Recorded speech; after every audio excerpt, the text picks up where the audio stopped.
I want to acknowledge our sponsors today, both the Minnesota Society of Professional Journalists and the Twin City Black Journalists. Panelists are going to discuss today the practical issues of getting a story, covering racism and crime during civil times of crisis and civil unrest, as well as kind of a perspective of how newsrooms manage these issues and what we know from an academic perspective about representation of these issues in our reporting and in our media environment. The panel today will be moderated by Chris Ison, who is a Hubbard School Associate Professor and Director of our Undergraduate Studies program.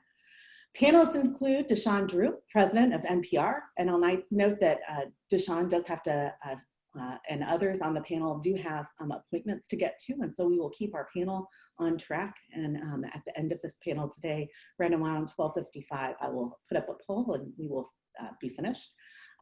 Dr. Lanier Holt, who is an associate professor at the Ohio State University, who studies issues of race, media representation, and who's also an alum of the HSJMC. Andy Mannix, a Star Tribune reporter, another alum and another instructor in our school as well.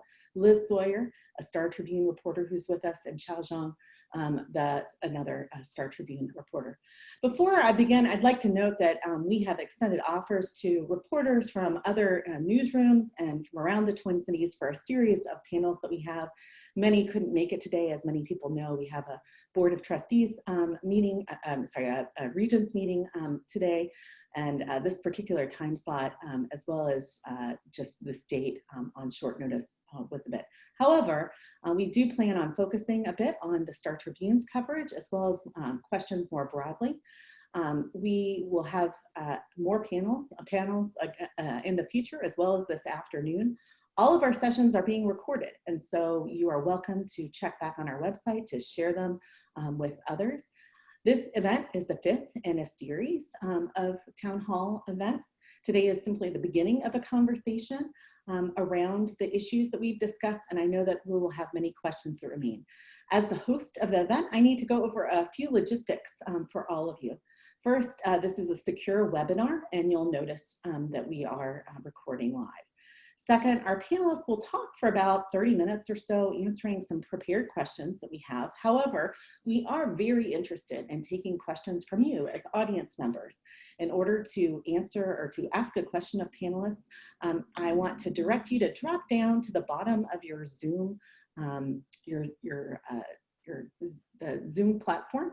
You'll notice at the bottom near your mute button to the right, you'll see participants and a Q&A button. If you just click on Q&A, you will find a box pop up. You can type in questions to the panelists. You can do so by submitting a question anonymously or with your name, whatever makes you feel most comfortable. The panelists will receive those questions. You will note that there's no chat function available, as we want to focus on the conversation today and answer the questions that you have. We'll try to answer as many questions as we can live. If we are not able to address some, please note that you are welcome to follow up by emailing me or other panelists at the Hubbard School, and we'll try to do the best we can with that. I'm now prepared to turn the program over to Chris Ison, who will moderate this session. Chris? Thank you. Thanks to the panelists and all the people tuning in. I want to start with a few questions related specifically to the George Floyd case and its initial aftermath. And I thought I'd start with Professor Holt, if I could. And if you could talk to the audience a little bit about kind of the environment for reporting in the hours or days after this case, or after police-involved violence or deaths in general. Many journalism and mass communication scholars have written about the control of information, that coming from police departments, that coming from media reporting, and how it affects the public's understanding. And I think that's something you've looked quite a bit at. What are some of the particular challenges that you see to journalists reporting on covering racism, civil unrest, police-involved shootings or deaths here and around the country? Can you talk about that? Absolutely, yeah. This is my actual area, and this is the most challenging time perhaps since the civil rights movement in terms of what reporters can do and the obligations they have to the public.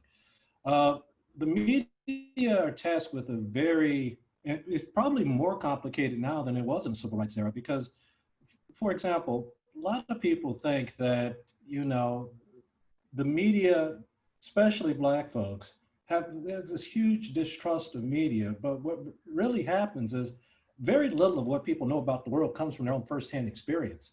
Increasingly, what people know about the world and what they come to believe isn't firsthand experience, it's what they get from the media. And the reason this is such a challenge is back in, say, the 1950s, like when the Montgomery bus boycott started, December 1st, 1955, we were pretty much segregated. And I mean, literally every sense of the word, it didn't matter if you were in Montgomery or if you were in Minneapolis, we were segregated. So the way people came to find out about segregation wasn't from actually meeting Black people, it was from seeing the images on television. And a lot of scholars think what ultimately changed the public's mind and decision toward granting Blacks rights were things like the Montgomery bus boycott, the Birmingham Baptist Church bombing in 1963. Now you fast forward till 2020, even if you just go back a few years, about 2016, when we had social media, and this is why it gets more difficult today, is people thought this was going to be this great democratization thing. This, you have access to all the people in the world that you can talk to. But what we found is that people don't use that access to reach a whole bunch of different people. What we created is these balkanized spheres. I believe the research shows that 75% of whites have one Black friend out of 100 on social media. 25% have no Black friends on social media. So constantly, the way people come to find out about even Black Lives Matter is through the media. So the challenge the media have now isn't just telling the story of what's happening through traditional channels, which they usually do. Like say, for example, you're the Star Tribune, the Pioneer Press, NPR, go to the police, find the story. You have to find alternative sources because right now, things have changed, especially with social media in a way that they didn't exist even in the civil rights movement. My mom, you know, typical strong Black woman in my family used to say, our relationship works in 3 parts. I say, you do, the end. It used to work in media where it's, they report, you hear, you go on, are informed by what you hear from the media. That's not the way it is now. Now it's the media report, then there's a counter narrative that comes either through Black Twitter or it comes through Black Lives Matter, hashtag, et cetera. Then the media have to respond for that. And that informs the way people think about the world. So what the media have to do now and what they have to pretty much, how they have to communicate it to the public is don't just explain it through the lens of, say, the Minneapolis police. Don't just explain it through the governor, the mayor, or traditional beats. You have to actually find the people on the street. And moreover, you have to find people who look like the people who you're talking to on the street. Minneapolis, when I graduated, I used to say, you know, when you go to the University of Minnesota or just the state of Minnesota, it was pretty much like Idaho. It was all white. Well, that's not the way Minneapolis looks now. 10 years ago, Minneapolis had, I think it was something like 84% white. Now it's like 64% white. Most of that change is people who don't look like most of the reporters. You have to find people who look differently to talk to people because Black people especially talk to other Black people in a different way. And when the media communicate information, that's what white people listen to. That's what Black people listen to. And how the media communicate and the sources they use, that more than anything else is going to influence things. And Minneapolis, and to wrap this up, because I don't want to turn this into a lecture, to wrap this up, Minneapolis is a very, very unique place. I mean, the old joke was no one thought the revolution was going to start in Minneapolis except for Prince. Well, Minneapolis is different because, say, for example, I was talking to a reporter a while back and I said, Minneapolis isn't the south side of Chicago. It isn't Brooklyn. It isn't South Central LA. If you have this level of anger and vitriol in a place that's as white as Minneapolis, where can't you have a riot? Where can't you have this explosion? When you look at Minneapolis and you look at even the history of Minneapolis, it's a very white place with some very systemic problems, and it's a place that has historically not been perceived as good for African Americans because of lack of opportunity, discrepancy in pay. I think it was Ben Jealous said that Minneapolis is basically Mississippi with snow on it, because regardless of education, you can have a PhD versus a PhD and no education, black and white, the ratio is 3 to 1. Whites make that much more than black people. And when you hear that and you see that from the media, even before you come to Minneapolis, you're predisposed to think something bad's going to happen there. And then when you see this thing that happened with George Floyd, it sort of confirms that, even if you've never been there. So media have a tremendous obligation, and they need to report from different voices, because that's how people come to know about that city. I wonder if the reporters on the panel can talk about that a bit. What's it been like trying to reflect what Black people are feeling and trying to express, and what their concerns are, and but all people who are part of these protests? What's it been like trying to reflect their point of view? And maybe you have some tips on trying to get that information out in the midst of the kind of protests we saw here.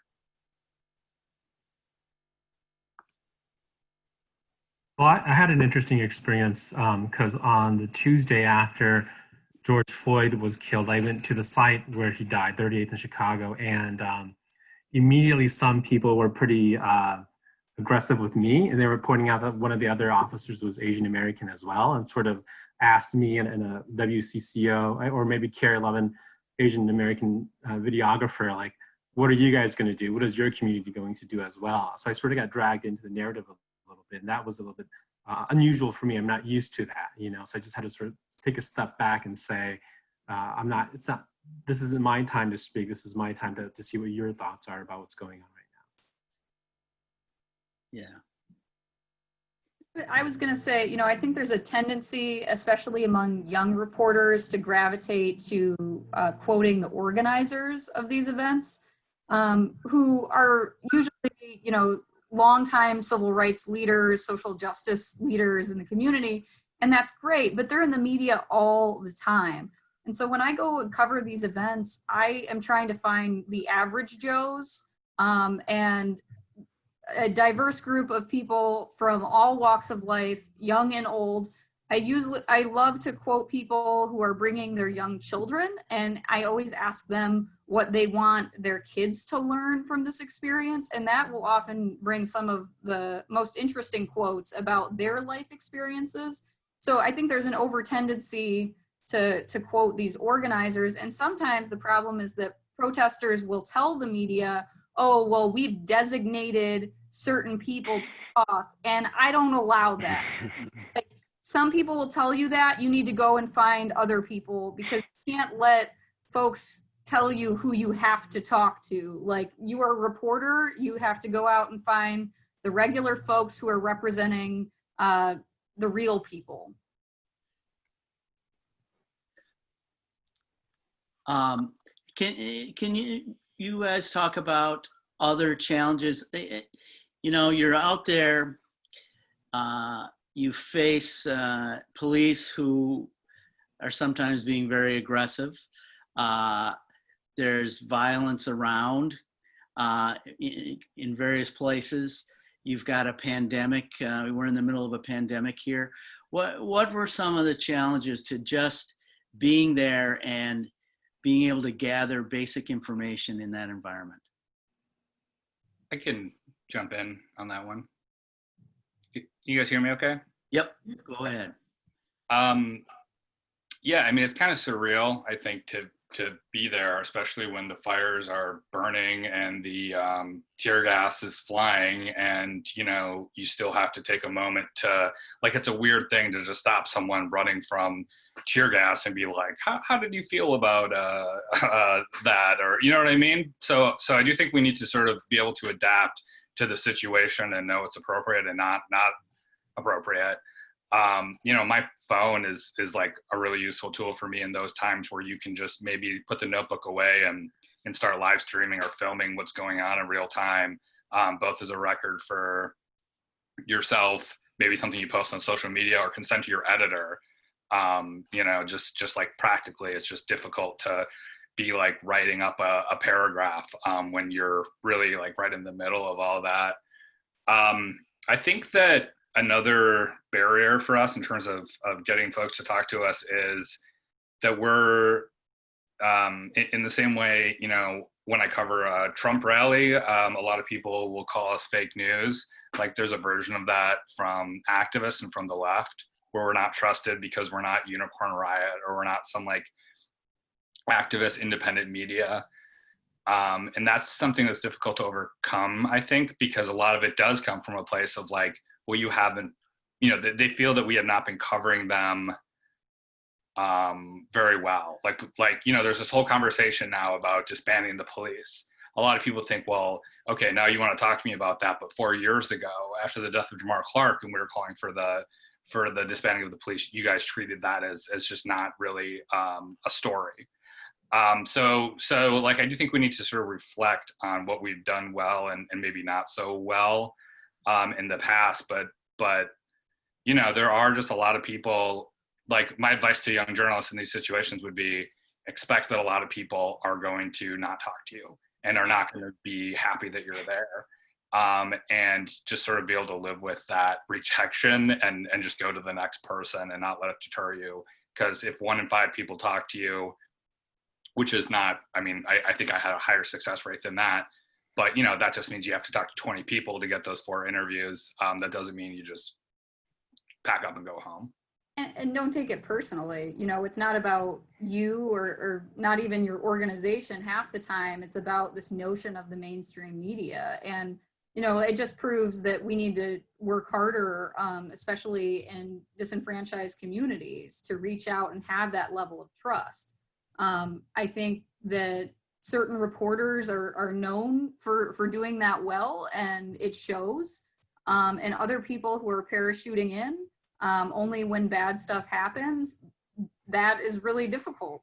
It's difficult for national reporters too, because they don't have the community connections that the local folks often do. So yeah.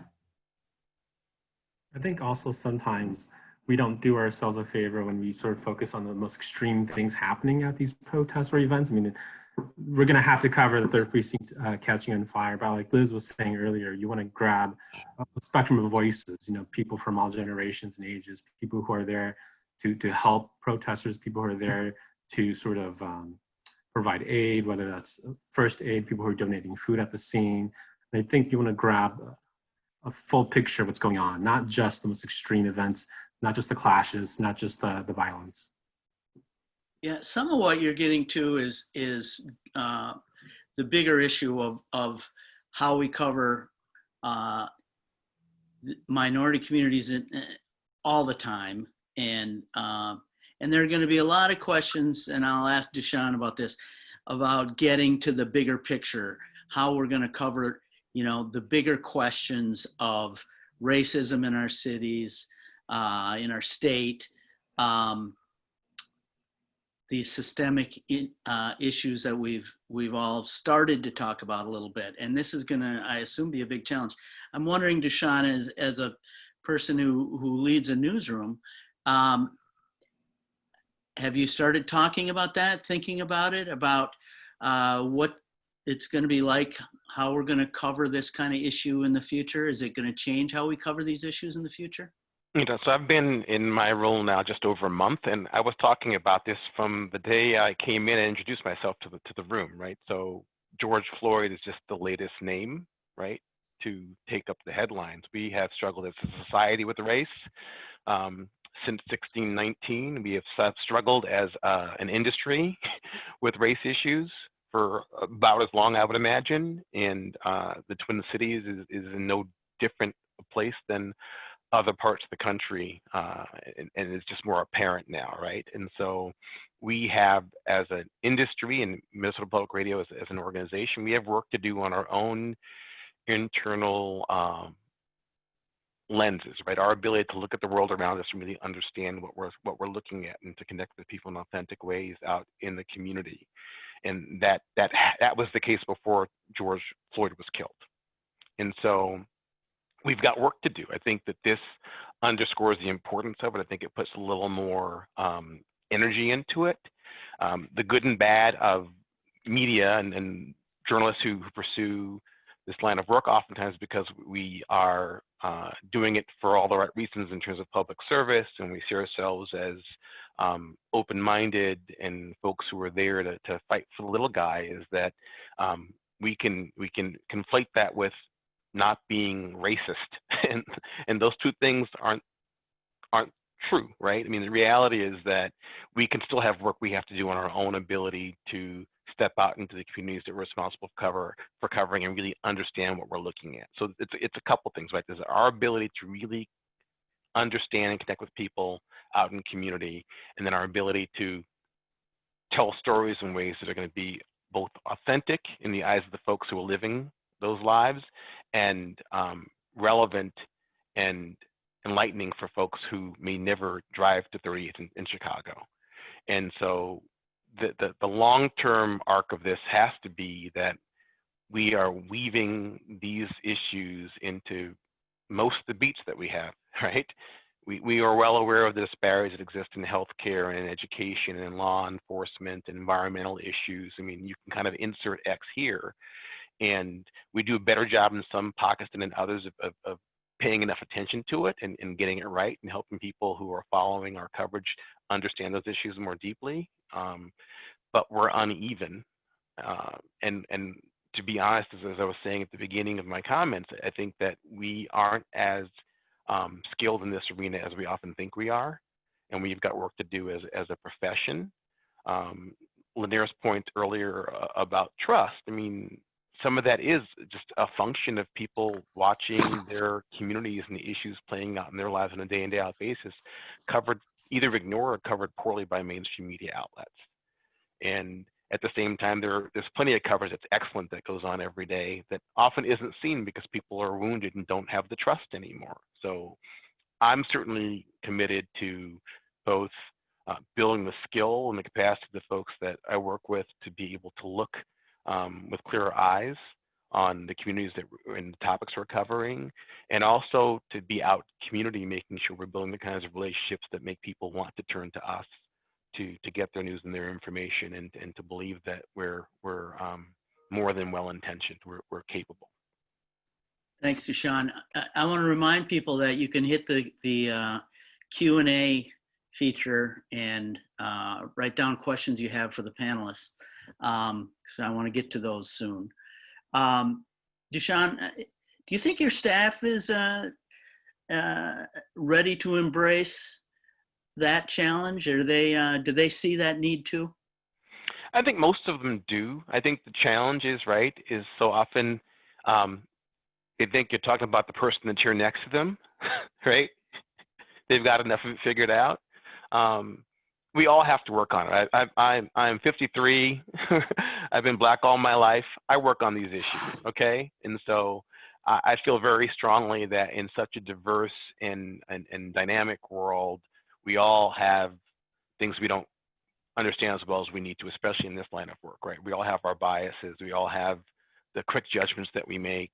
That's human nature. We also, I think, particularly in this field, have a responsibility to be aware of them and to be actively working on trying to address them so that we get it right more often, and that we're working ideally in collaborative, diverse environments where we can kind of catch and support one another, right? And so a newsroom is as good as the people in it. And so the folks here at Minnesota Public Radio, incredibly talented, incredibly hardworking, staff not as diverse as anyone would like it to be. We will be stronger if we can take the same level of heart and commitment and skill and add more diversity and do it in ways where folks really feel like they're really wanted in the space, an inclusive environment. It's the same challenge other mainstream news outlets face here in Minnesota and beyond our state, to be frank. And so I think people are ready to some degree. I don't know that they fully understand what that's going to mean personally. They have to let go of some things and have to be uncomfortable at times as they stretch and as they grow. But I actually think that something like the George Floyd story helps people square up a little more honestly about where they stand on some of these issues and what role they could play, regardless of what hat they might wear in community or professionally, in being part of the answer. And I don't mean from the advocacy lens, I just mean just being more aware and being more capable of moving fluidly in different parts of our community. And if you're a journalist, doing it in ways that help folks who aren't there by your side understand what those realities are. Yeah, I'd like to echo what Duchesne said. I think one of the issues in terms of establishing trust is a term we used when I was down in Rochester as a reporter, and a term we even use in academia is you can't have pigeon journalism. In the corporate world, they even used, in pardon my language, used to say corporate flies over, drops their shit and leaves. You can't do that in the Black community. It just won't fly. If you don't show up, when you do show up, if it's only bad news, we're always going to think that the information you're going to provide is going to be from a negative tint. And consequently, when you leave Minneapolis and you go out to the Wayzatas, you go out to the Eden Prairies, you go out to Edina and the surrounding communities, the people who didn't come to 38th in Chicago, the people who don't go to East Lake Street or go to the 3rd District, when they meet people who look like me and they look like Duchesne, they're immediately going to wonder what type of debauchery are they going to be engaged in, because the only thing they know is what they read. And if the only thing they read is negative, that's going to be bad. And consequently, when you show up in the neighborhoods, you show up in, say, the Phillips neighborhood around 27th and 4th or something like that, if you're a reporter and you've never been there, you're never going to have that trust. So until you can get literal face credibility with the people, you have to have some visual credibility from showing up. Otherwise, invisibility is just the same as negativity, at least in the minds of a lot of the Black people that I know. And I'm from a neighborhood very much like the one, probably a little worse, coming from the south side of Chicago, like the one where this came from. And I've always been honest. If I weren't in the media, I wouldn't talk to them, because I always think that you can't trust them. So until you can change the presence, you have to actually be present to get that credibility. Is that simply a matter of more diversity in media, or is it more than that? It's a little both. It's not just diversity in terms of having, say, a beat reporter from the Strib or the Pie Press, et cetera, going out there. It's also having the people who are at the level that the Sean's at, or the managing editor, et cetera, because the old adage is the news is whatever the managing editor sees on his way in from the suburbs.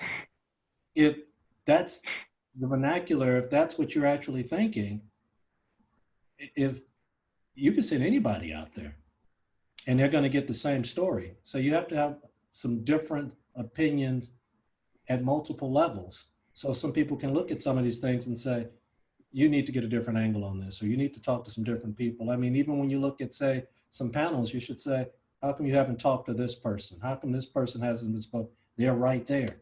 And sometimes, and this is the thing I think that's hard when you come from an academic and you worked in the profession and you've also lived in these communities, that I have a hard time even explaining to other Black people. Sometimes it's not an error of commission, which is to say, it's not intentional. I don't think there's some cabal somewhere in the newsroom where they're like, oh my God, let me make the Blacks look bad. There's nothing like that. It's just an error of omission. They didn't even think about it. And that's what I see more times than not. And if you have some diversity at all these levels, then you get some diversity in thought, you get some diversity of opinion, then you get some diversity in output, and then you start getting some diversity in terms of what people actually think of that output.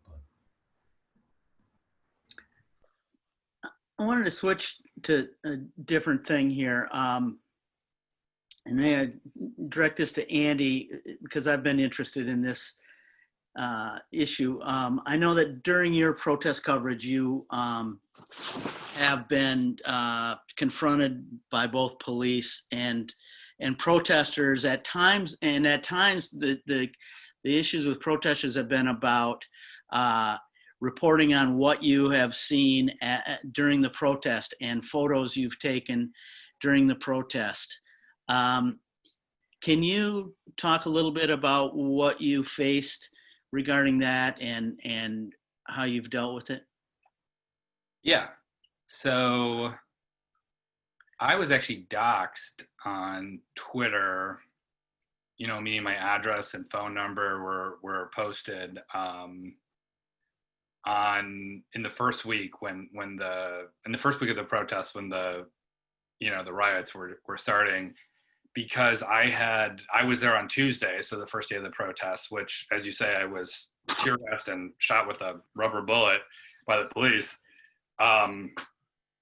And in doing that, I was one of, I think, the only reporters there when at this first moment that that things like took a turn, right? So like the cops had just come out in riot gear and were throwing the flashbangs, and a lot of people who I had seen being peaceful were being met with aggression now. And this was the moment that we sort of realized that this protest was like, the story was going to take a turn. So I had been, like I said earlier, I couldn't really take notes in that moment. So I had sent a few videos and photos to my editor and posted a few to Twitter. And I don't know why it was me, but over the next few days, like thousands of people started tweeting at me about, you're not blurring out their faces in these videos or whatever. And it's, and anyway, and that led to, I mean, it's odd because when you're there, you're seeing hundreds of people are like live streaming this to their Facebook account. And, you look at our front page and we have these beautiful photos. Again, I don't know why it was me that was targeted, but the belief was that by posting photos and not blurring out these protesters, that we were making them targets for police to seek revenge on in the future. This is based on the fact that several people who were prominent in the Ferguson protests have died, and people think that the police sought revenge on them. So I've been thinking a lot about that recently, and I think, and I've been seeing a lot of this, like, journalists kind of speaking out against problems in their newsrooms and being more vocal than usual lately. And I tend to think that that's good, and anyone who knows me knows I'm not shy about speaking out, against problems in my newsroom too. But where I see the line being drawn there is, like, we don't join anything, right? I mean, as reporters, we just don't join a side. And that's where our power comes from, is that we're there to document it. And we're there to tell the stories and kind of raise up these voices and show people what this is really like in an unfiltered way. I tend to think it's unethical to blur people's faces. I tend to think it's unethical to say, well, we're going to show these faces of these protesters in Michigan with assault rifles up against the police officers, but we're not going to show the faces of people protesting against police for George Floyd. I mean, there's the counter to that is, like, is this putting people's lives in danger? I don't think so. I mean, I think that everyone's there to protest publicly. There's no expectation of privacy.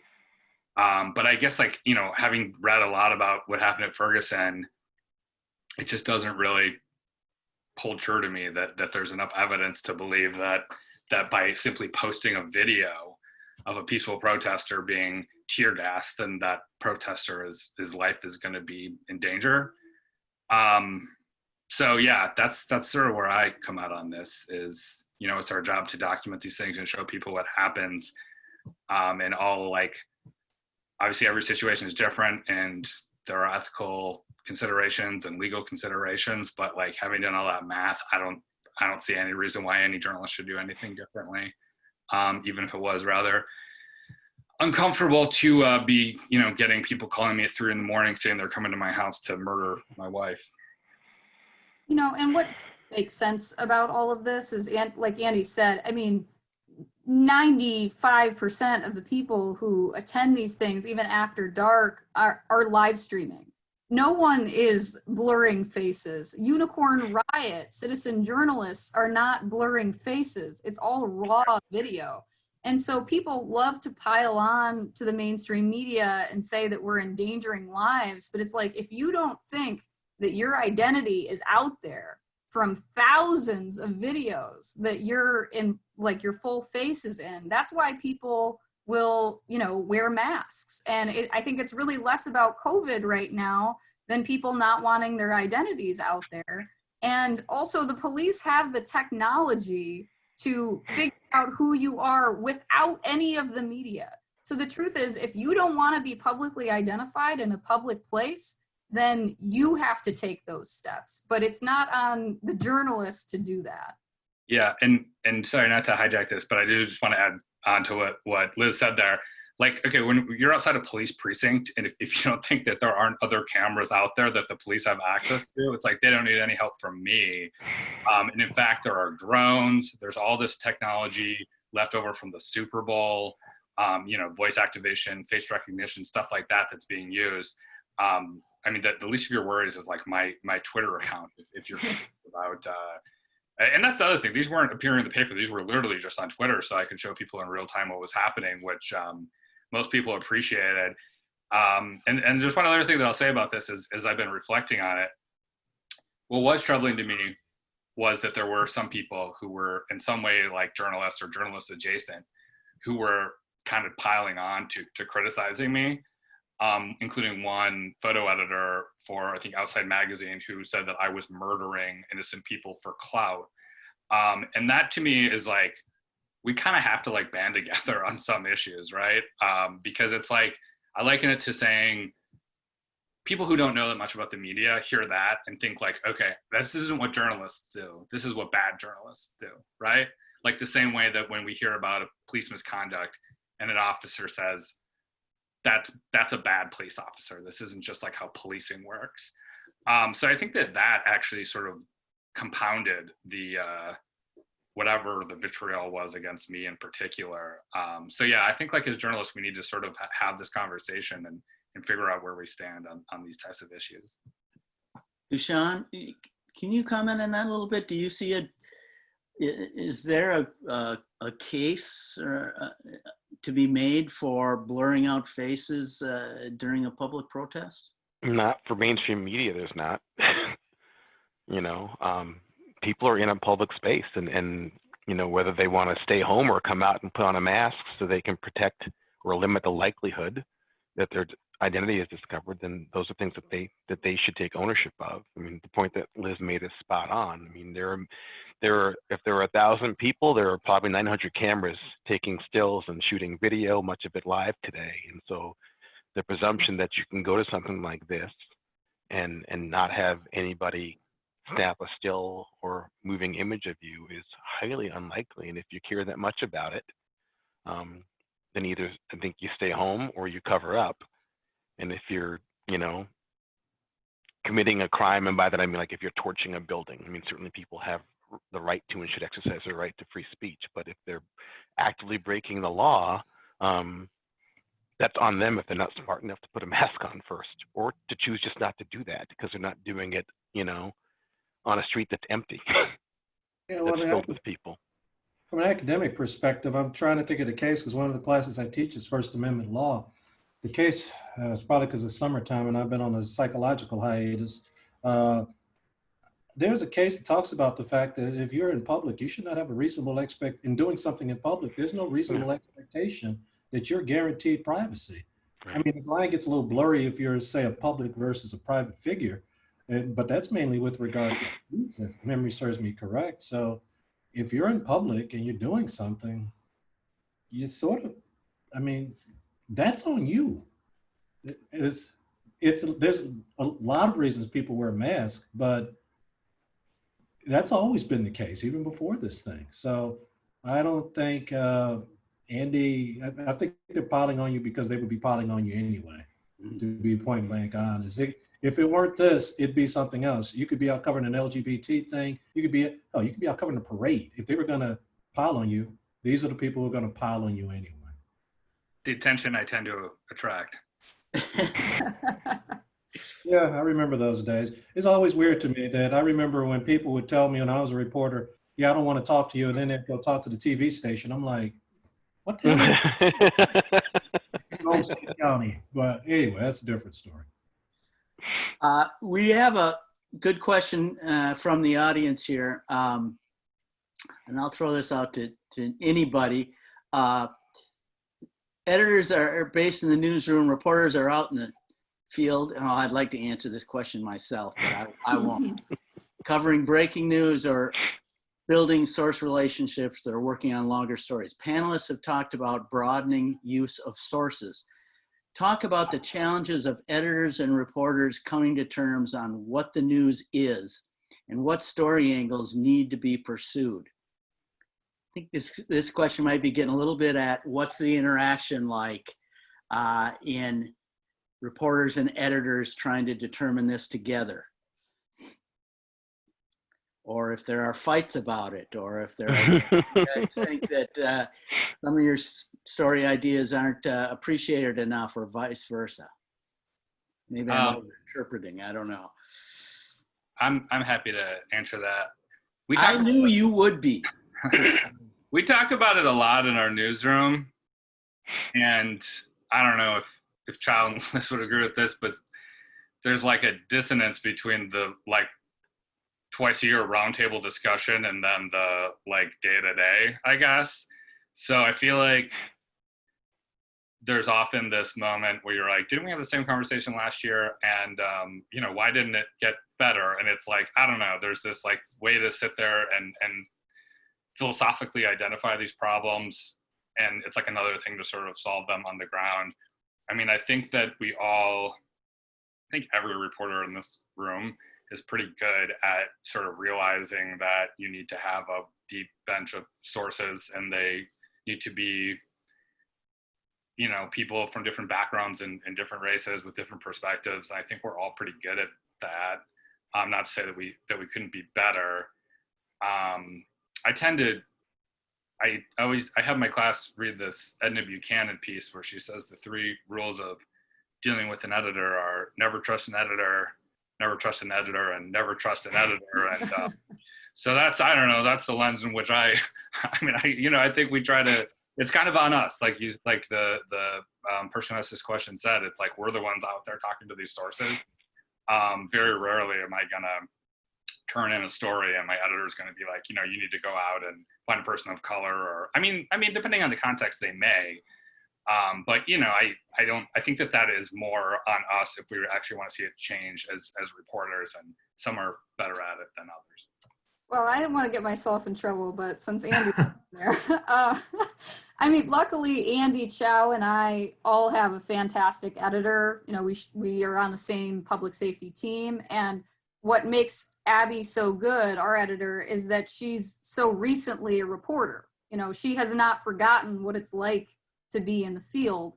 But I think that there is often an issue where someone, you know, in their ivory tower who hasn't been out on the street and doesn't know what it's like is sort of directing coverage when really the reporters in the field are the best to assess what's going on. They're going to come up with the best story ideas off of their beat and what they're seeing happening, instead of trying to fit coverage based on some sort of narrative that an editor assumes to be happening.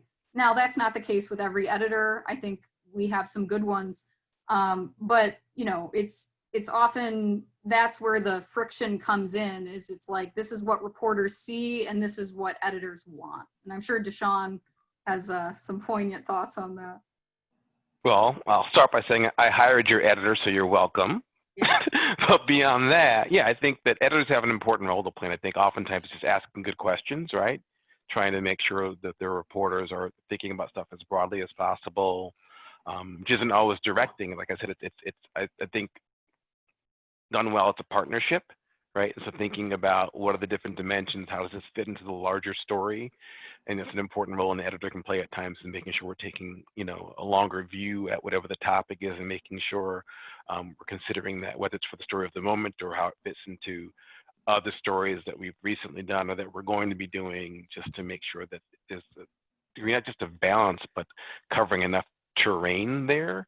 And the other thing too, and last thing I'll say in defense of editors at times, is that we also live here and have our own take on relationships with people here, and so may be able to offer perspectives, right, on how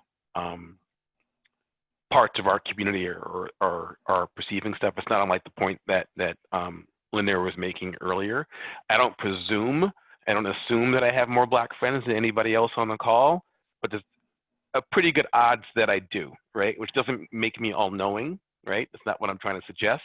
I probably also have older friends. I'm older than the rest of you guys are as well, right? But just being mindful that we're all kind of coming from our respective corners, so to speak, and that the readers and listeners and you know, community we're trying to serve isn't monolithic. And so in the same way that you want to cover the range of who we are as a people out in community, you also want those same perspectives shaping what the coverage is.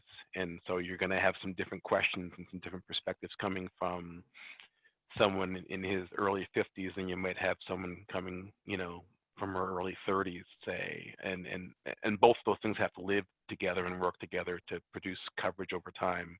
It isn't about one story in my mind. That helps a wide enough mix of folks get and appreciate what the coverage is.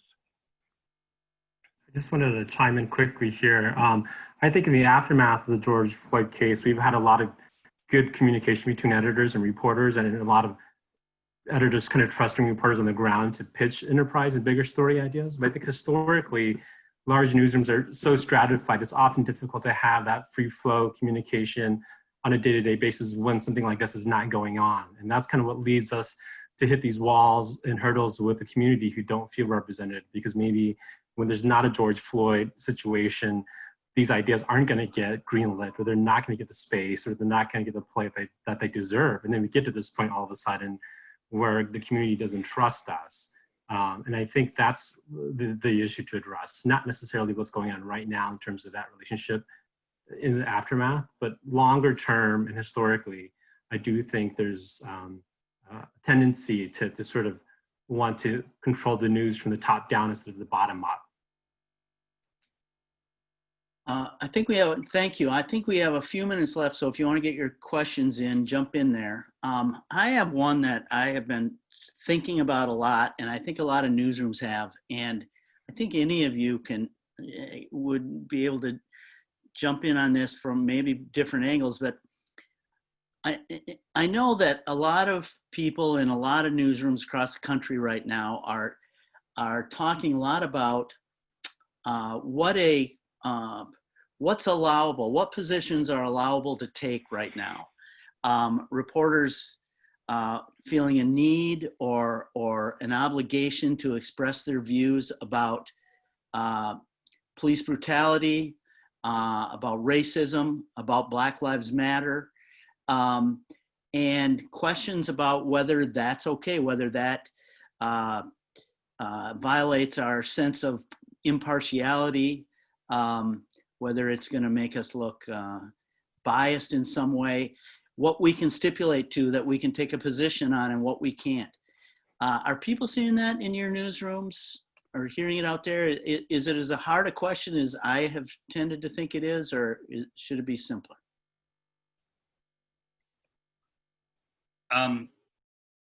I think, you know, like I was saying before, I think that, I mean, I've been seeing this a lot. I don't know if I've been seeing it in our newsroom as much. Someone correct me if I'm wrong on that, but I have been seeing it in a lot of other newsrooms. And I think that it gets mixed up with this idea of should we be, you know, bias versus like a little bit more, I mean, everyone has biases, and should we be more transparent about them? And I think that that's a, you know, there's a good question there. But to me, saying like, I mean, as I said before, I think we never join. I think we're journalists first. That's our tribe. You know, I think when you say like, I believe that Black lives do matter. I believe that there is systematic racism in America, in policing. I mean, that's just a fact, right? But I think that that's different than saying, I'm going to join this group called Black Lives Matter because, or I'm going to sort of align myself with them, because you don't know what, you know, there's things that are out of your control there in terms of like what the leadership of any group does. You know, that like any group can be corruptible in certain ways. And I'm not singling out Black Lives Matter, I'm saying literally any organization. So I think it's important that we remain independent from like affiliating ourselves with any other group other than, you know, pushing for First Amendment rights, free speech rights, things that journalists do openly. And I think that, yeah, I don't think we should conflate that with necessarily bias or unbiased. You know, we can, our power as journalists is to again, like raise up those stories, right? To write about racial disparities in the Minnesota prison system, to write about, you know, issues of inequality in our schools. And I think that we lose the power to do that effectively if we're saying, and I'm, you know, I'm not Andy Mannix from the Star Tribune, I'm Andy Mannix from XYZ organization. So I think that that's the line that we should be drawing. Duchesne, are you hearing this in your newsroom? I'm not directly hearing. I've heard some bubbling, and all of my response has been right in line with Andy just said. I mean, you know, there are wonderful journalistic enterprises that take sides. I don't choose to work for one. I think we have to try and find some kind of middle ground for our community to have the conversations and get the information it needs. And one of my dear friends and classmates is the, you know, editor of Mother Jones. They have a different place on the dial than Minnesota Public Radio, than the Star Tribune, where I worked for 20 years. And I would not have wanted to see anyone there, nor do I want anyone here taking a position, joining an organization, and pretending to be able to report from the middle. You can't have it both ways. And I think the work to be done in the middle is the most important work, to be frank, because that's where I think most of the learning is happening, and most of the stretching and challenging of preconceptions is happening. And when people don't want to work in that environment anymore, there are options on the left and on the right, right, that they can go pursue. But I think if you work for a mainstream news organization, you don't play for a team other than journalism. Thanks. And I do have another question. I know it's getting late, and I know Duchesne, you might have to have a hard out here, but I got a question about asking to talk a little bit more about how journalists can establish better relationships with communities that may not trust the media. How can you be present without necessarily having a story to write? And would this normally be something journalists are paid to do as well, or would this be off the clock? Dr. Holt, I think you certainly talked about this quite a bit. Can you talk a little, and you've been in the field reporting. You charge overtime for that kind of work?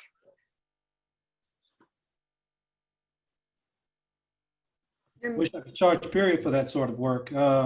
You sort of have, when you have the skin credibility, they always expect you to do it anyway. It goes back to what I was saying earlier about being present. One of the things I find a lot of times is always most frustrating, be it in academia or be it when you were a reporter. Oftentimes, ironically enough, when people come to discuss issues of race, they don't come to listen, they come to talk, and they come to ask questions. I remember when I was in Rochester, one of the times I had to stretch out of my comfort zones, I had to cover farming. I mean, I'm from Illinois, but Chicago's two states. It's the People's Republic of Chicago, and then there's agriculture state, that is Illinois. And I remember some of the reporters asking me, how do you get these great farming stories? They get picked up by the AP and sent state and nationwide. I said, I have the same introductory line. I knock on the farmer's door and I say, yeah, I'm Lanier Holt from the Rochester Post Bulletin. I know nothing about farming. What can you tell me? And I remember literally a farmer, I don't know what he was watching, but I remember the TV was on. He stopped and said, oh my goodness. He turned the off button. He got up, put on some house shoes or slippers, as everyone else calls them outside of where I live. And we talked for an hour and a half. I think if you want to establish credibility, say, what can you tell me about what you think of what's happening in this community and what needs to change? That's the story. Hear it from, as someone said on here, from the ground up. Instead of trying to take it from the top down or trying to come with a perspective, hear what it's about. The people lead the story. The story doesn't lead the people, because people love hearing about what their reality is, not what you think it's about. Reporters, you got any tips about building relationships out there outside of specific stories?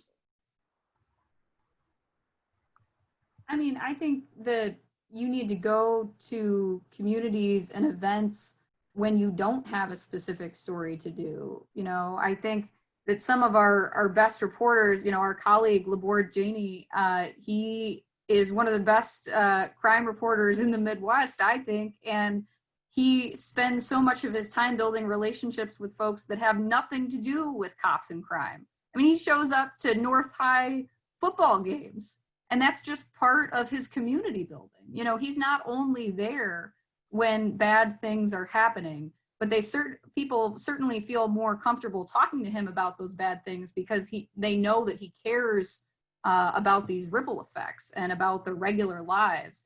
And I think it's interesting that as a cops and crime reporter, you'll often see him tweeting about, you know, new murals in town, new restaurants. It has to be more inclusive even than what your beat is. Thanks, Liz. And I think that's a good spot to end on. I want to thank all the panelists and I want to thank everybody who was tuning into this and for the good questions too. I think Alicia has a few parting words, so I will hand it off to her. Thanks again. Thank you. Before we break away, I just want to thank again all of our guests for partnering with us today. I appreciate your time. In addition to newsrooms that are working to represent the community well, the school has work to do and is certainly not exempt from any of these conversations as well. And we have been working on this and continue to think about this. We have a panel coming up on covering communities from the perspective of individuals working in and living in the communities to continue this conversation. And we continue to think about this in terms of our hiring of people, our service, and our outreach and the future panels we put together, not just on the topics that we talked about today, but always. And so I want to just thank all of you for your time and attention. I hope you will join us again for future events, both this week and in the future. And stay well. Thank you. Thanks for having us.